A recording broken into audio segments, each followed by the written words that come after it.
Bienvenue dans Deep Media, le podcast qui décrypte les médias à l'ère du numérique. Je suis Julien Bougeot, consultant en social media, IA générative et formateur depuis plusieurs années.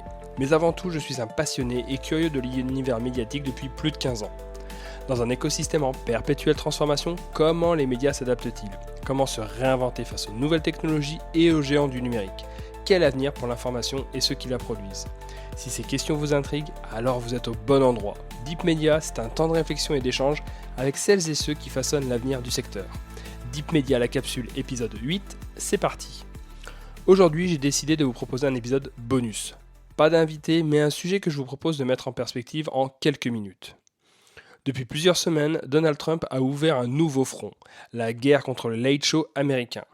Après Stephen Colbert, c'est Jimmy Kimmel qui a été suspendu cette semaine, accusé d'avoir franchi les lignes rouges en faisant référence à l'assassinat de l'activiste d'extrême droite Charlie Kirk, proche de Donald Trump et de toute la sphère MAGA. Derrière ce bras de fer, il n'y a plus qu'un simple clash entre un politique et des humoristes.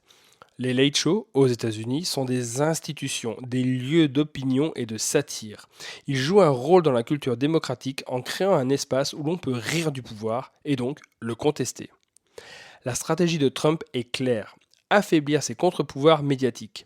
Et la télévision, déjà fragilisée par la baisse d'audience et la concurrence des plateformes, devient un terrain d'affrontement direct. Mais l'enjeu dépasse le petit écran. Quand les programmes sont censurés, les extraits circulent aussitôt sur YouTube, TikTok ou les podcasts. Autrement dit, la guerre contre le late show télévisé risque de renforcer leur visibilité numérique.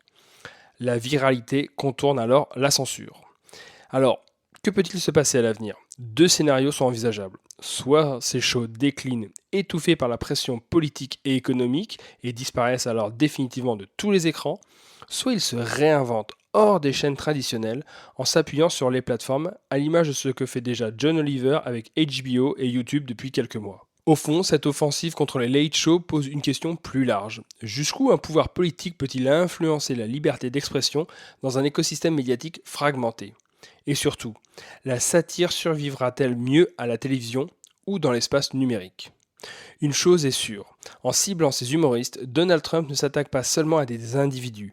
Il teste la résilience des médias américains dans leur ensemble et leurs besoins vis-à-vis de l'État, notamment pour assurer leur pérennité au travers en particulier de l'octroi des fréquences et de l'autorisation pour certains rachats. Par ricochet, cette situation interroge également notre rapport collectif à l'information et au rire comme contre-pouvoir. Je vous remercie d'avoir écouté cette 8e capsule de Deep Media. N'hésitez pas à réagir à ce sujet en commentaire. On se retrouve très bientôt pour un nouvel entretien avec celles et ceux qui font l'avenir des médias. En attendant, n'oubliez pas de vous abonner et de déposer les commentaires adéquats sur toutes les plateformes de podcast. À très bientôt.